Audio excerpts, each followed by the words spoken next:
A 70-year-old former Marine risked his own life attempting to save two people from yesterday's house explosion in Pigtown. His family members respond next on 11 News. Honoring the victims of the Club Q shooting. I'm Breana Ross. I'll have a live report from this Vigil here in Mount Vernon up next. And as far as holiday travel goes, things are moving along very smoothly here at BWI Marshall. I'm Lowell Melser. 11 News at 6 starts right now. Live, local, late breaking. This is WBAL-TV 11 News at 6.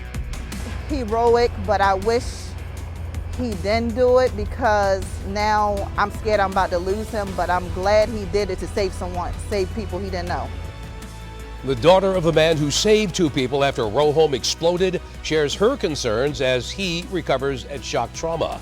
Good evening, everybody. I'm Stan Stovall. And I'm Deborah Weiner. Investigators are still trying to determine a cause of yesterday's house explosion in Pigtown that sent 3 people to the hospital. One of those hurt is a 70-year-old former Marine. Yeah, Terry Bagley suffered numerous broken bones attempting to rescue 2 people from that burning home.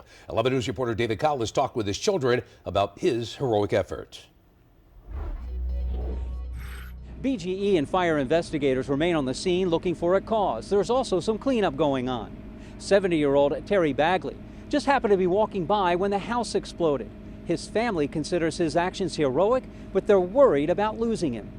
My father has suffered a broken pelvis, a broken femur bone that he's going into for surgery, and a broken hand, all to help out 2 women that he didn't know. This is video captured by Captain Roy and Sky Team 11 of Baltimore firefighters pulling 70-year-old Terry Bagley out of the rubble from a house explosion Tuesday. He risked his own life to save a 16-year-old girl and a 48-year-old woman from a burning building. Both are now listed in stable condition. It was a brave thing for him to do, especially at his age of being 70 years old. Eris and Terry Bagley are worried about their father. Doctors are waiting for a heart specialist's opinion before doing surgery on his leg. He remains in a medically induced coma. When I see him looking sometimes lifeless, it scares me because I don't know if he hears me when I'm talking, and I do see some motor actions with his fingers moving and stuff like that, but at the end of the day, I'm still scared because anything could go wrong. According to family members, around 2 p.m. Tuesday, Bagley was on his way to a market to buy items for a Thanksgiving meal when he came across the emergency and jumped into action. Why do you think he did that? Because he's a Marine. My dad endured polio as a child. He also endured dealing with Camp Lejeune with the toxic water, and he also served in the Vietnam War. Neighbors had been complaining of a strong odor of natural gas days prior to the explosion. According to BGE and fire officials, the cause is still under investigation. The blast destroyed one home and damaged several others. Meanwhile, Bagley family members hold vigil at the hospital. I'm praying, and I'm praying to God, and I'm asking him to protect him, and I'm asking God to, spare his life. Bagley is known as Bagman in the neighborhood. He works in housekeeping at the VA hospital. He's married, he has 5 children who have started a GoFundMe page to help offset rising medical costs. Reporting from Pigtown, David Collins, WBAL-TV 11 News. Well, one person is dead, another is recovering tonight after a shooting in East Baltimore overnight. According to police, officers responded to the intersection of North Milton Avenue and McKeldry Street a little after midnight. They found a 34-year-old man who had been shot in the hip. He was taken to a hospital for treatment. Later, police found another man inside of a home on Rose Street who was shot in the chest, but he died at the scene. Police do not have any suspects in custody right now. Guilty of second-degree murder. Today, a jury convicted 25-year-old Zaid Abdul Muhameen of killing his former teacher, Shelton Stanley. During his trial, Muhameen took the witness stand and admitted to shooting Stanley 5 times. The incident happened at Stanley's Pikesville home back in 2020. Now, Muhameen claims Stanley tried to get him to participate in an alleged plot to kidnap another former student. He said when he didn't do it, Stanley became aggressive, and that's when he shot him. Baltimore police need your help tonight to catch the person who they say robbed a Subway restaurant. Investigators released this picture of the person who they believe is the suspect. Officials say back on October 19th, the suspect went into the Subway on East 25th Street and robbed the cashier at gunpoint. If you know who this may be, police say to contact them. A portion of I-95 in Baltimore County now back open after a 6-vehicle crash involving a tractor trailer. Sky Team 11 was over the scene in Kingsville earlier today, and you can see the truck had overturned there. The crash happened on I-95 South, just past the Mountain Road exit. The truck driver and another driver were taken to a hospital for treatment. Well, that backup definitely slowed down some Marylanders who hit the road today for Thanksgiving. Others, however, are opting to fly to their holiday destinations. 11 News reporter Lowell Melser has been monitoring things out at BWI Thurgood Marshall Airport all day. He joins us live with the latest. Hi, Lowell. Hey, Stan. Yeah, I have to say it's been pretty impressive here at BWI Marshall all day as traffic has been moving along very smooth. We have a mild rush here now for the evening flights, for the 6 to 8 o'clock flights. But I was told that the rush here really was from around 4 o'clock this morning until about 7 o'clock this morning. And as I mentioned, throughout the day, it was quiet, but we're starting to see things pick up once again. Officials expect travel numbers to be the highest since the pandemic began.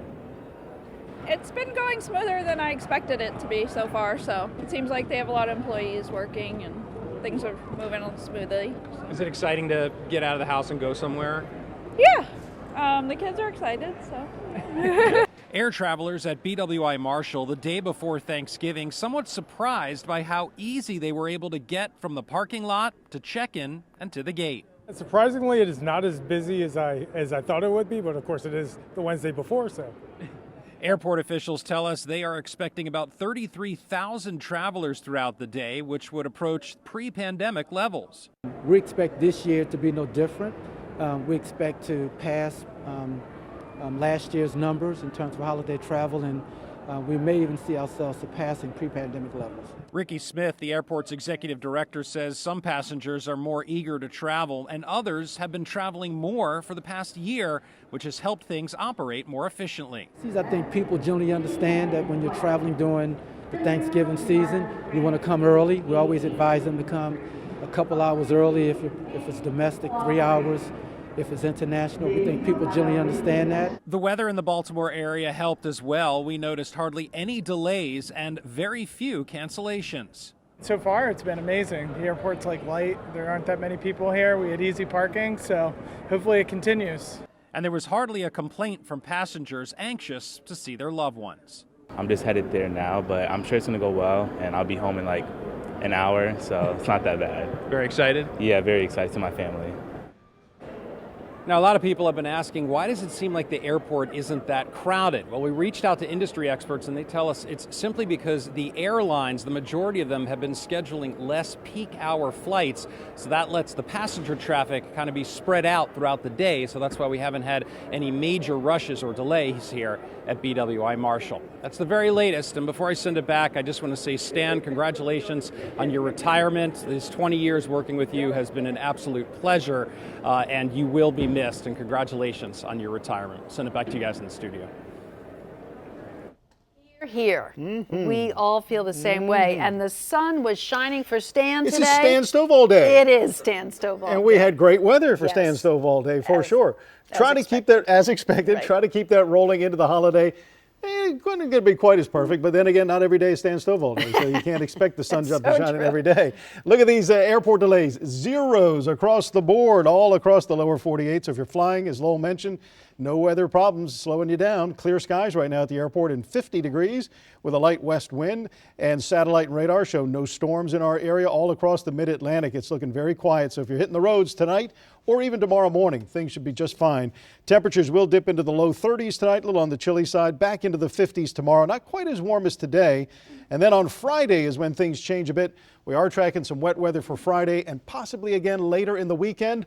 More on that coming up in just a little bit. All right, Tom, see you in a bit. And don't forget, you can stay up to date on the forecast by using the TV 11 mobile app. Just turn on push alerts to get updates sent right to your phone. In other news tonight, the suspect accused of opening fire at an LGBTQ nightclub in Colorado Springs will remain in police custody. Today, a judge ordered that 22-year-old Anderson Lee Aldridge be held without bail. Investigators say Aldridge, who identifies as non-binary, shot and killed 5 people inside that club Saturday night. It was Club Q. 19 others were hurt. Police are still looking into a motive for the attack as the suspect faces murder and hate crime charges. Meanwhile, people are gathering right here in Baltimore right now for a candlelight vigil to remember the victims of that shooting. 11 News reporter Breana Ross is live from First and Franklin Presbyterian Church, where the vigil is underway. Breana? Hey guys, so far here at the Vigil, there's been singing, there's been poetry, and there's been people speaking about the heartbreak they experienced because of what happened in Colorado. People are holding candles. There's a formation of candles on the ground spelling out the names of all of the victims. All of this is to honor all of those impacted by the Club Q shooting.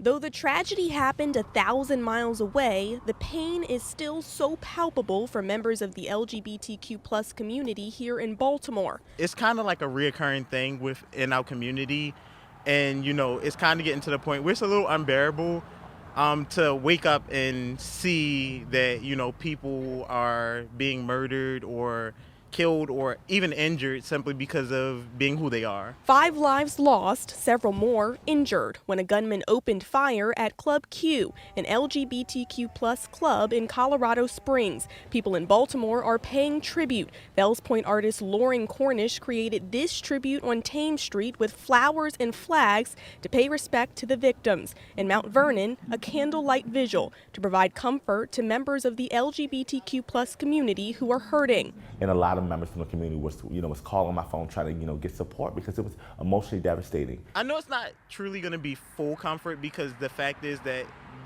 people are gone and it's really traumatic. But at the same time, I'm hoping that, the families of the ones that were lost and the ones that were injured also gain some type of comfort. People gathered at the vigil with candles in hand to reflect, mourn, and talk about how to keep the LGBTQ+ community safe here in Baltimore. I'm hoping that other people come to more of an understanding that, I don't think it's worth it just to take someone's life, just because of the decisions that anyone makes. People here hope the conversation about how to protect and support the LGBTQ+ community continues even after tonight. Reporting live in Mount Vernon, I'm Breana Ross, WBAL-TV 11 News. Breana, thank you. Tonight, honoring a legend, an icon, and dear friend as Stan prepares to sign off in just a few minutes for the last time. I just want to congratulate the Emmy Award-winning Stan Stovall on his retirement after serving the community through journalism for over 50 years. Representation in the media is so important, and I am grateful to have been able to turn on the TV and see a man who looks like me, other men in my family, and community with such a meaningful and essential role delivering the news. For so long, Stan, you have been a trusted voice for so many throughout Baltimore. So please know that you will be missed, not just at WBAL, but by the countless viewers who brought you into their homes over the years. Still ahead in sports, the absence of Lamar Jackson at practice raises some concern, but the Ravens get good news at some other key positions when it comes to injuries. That and a whole lot more about Stan Stovall still to come. Indeed. Dry and mild through Thanksgiving Day, and then some wet weather to track. That's coming up. Right now, why hospitals already feeling the stress from an unfolding triple-demic are suffering from staff shortages. And before you start your shopping, what experts say you should bring with you to help you save money when we see you back here tonight for Nightly News.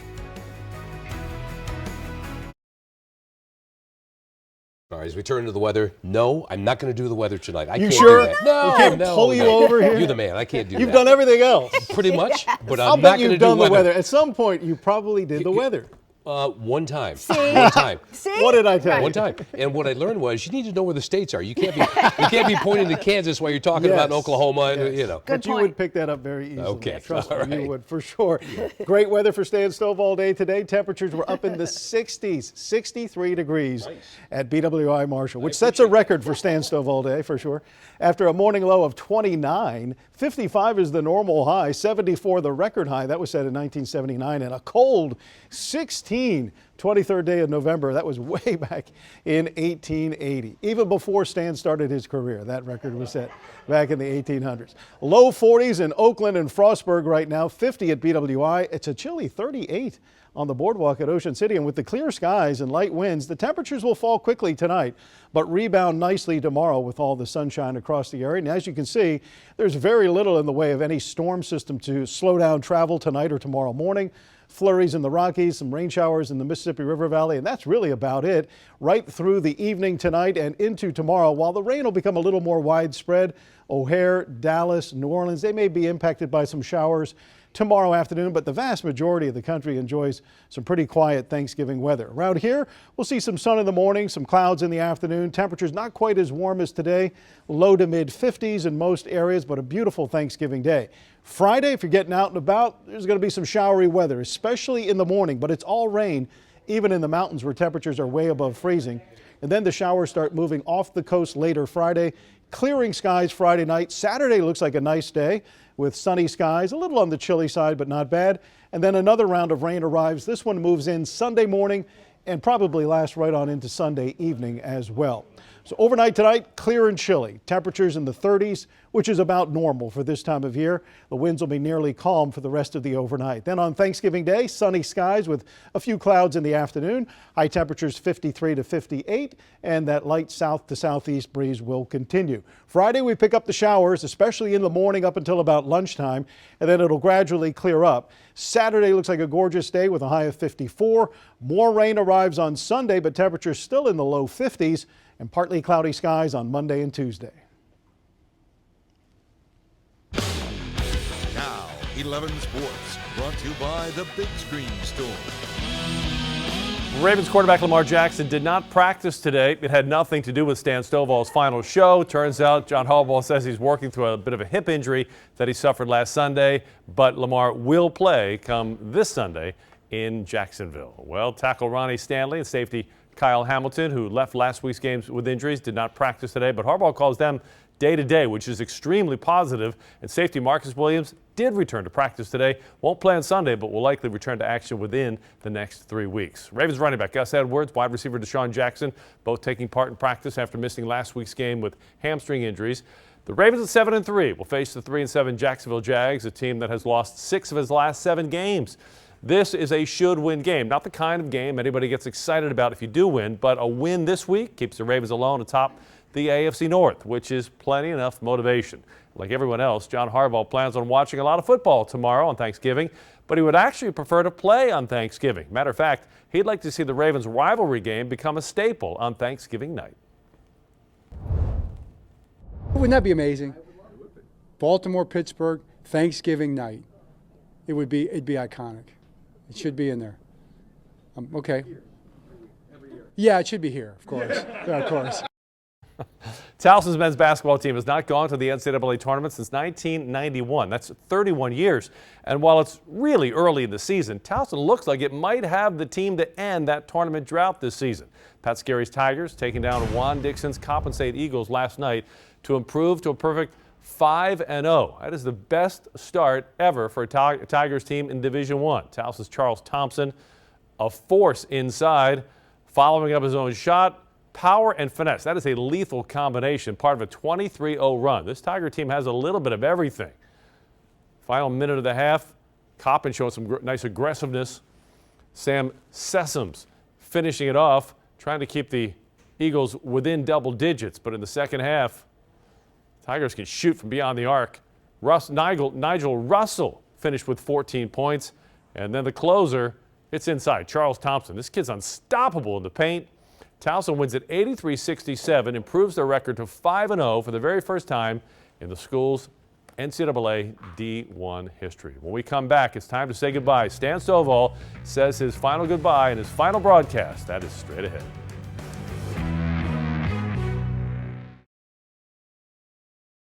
Well, before we close tonight, I guess you may have heard by now, this is my last newscast. You know, when it comes to summing up a 52-and-a-half-year career in television news, I want to start with the word gratitude. I want to tell you how grateful I am to have had the opportunity to serve the viewers of the Baltimore area for more than 40 of those 52 years, exactly half of that 52 right here at WBAL-TV.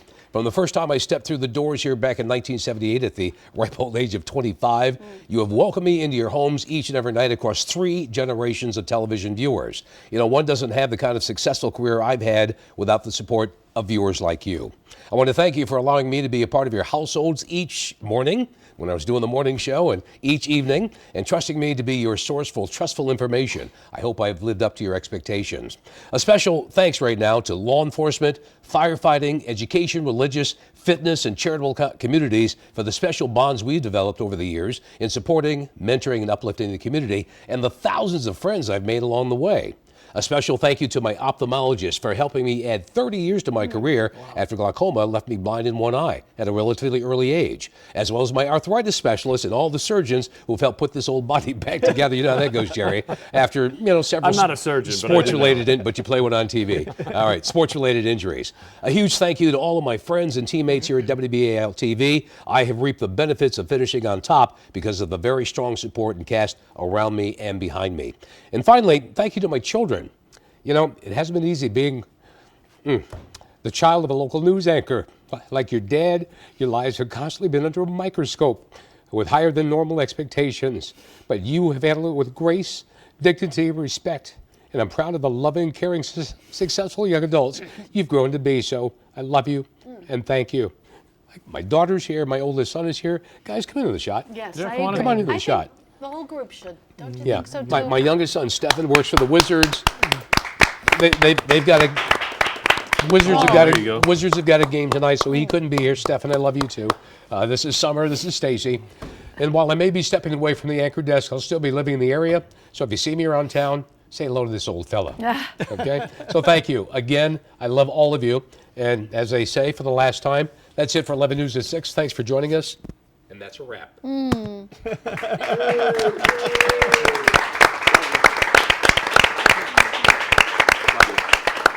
Deborah, I love you. I love you guys. Well done, Stan. This You're is the pro, family. buddy. Guess You're I a should pro. take the mic again. You can. This is family, Jerry. You know, you guys come to work every day. A sheer pleasure, Tom. A sheer pleasure, buddy. Okay. Yep. This is what I miss most about this job is the friendship, the camaraderie, and oh my goodness, the laughter. And you know what? I had a gift for you that I was going to give you. How much time do we have? Not that much. 10 seconds? Okay, I'll Yep, give it to you you're not that afterwards. fast anymore. She wanted me to bring in the ugliest tie I have, and I have that for her at my desk. Thank you again, Baltimore. I appreciate your love and your support for a lot of years. Have a great night and a holiday that you'll never forget. Oh. Thank you. Well done, Stan. Well done, buddy. Well Thank done. you. Well done. Thank you. You got it, brother. Thank you. Well done, man. Thank you. Thank you, everybody. Well done. Photo ops.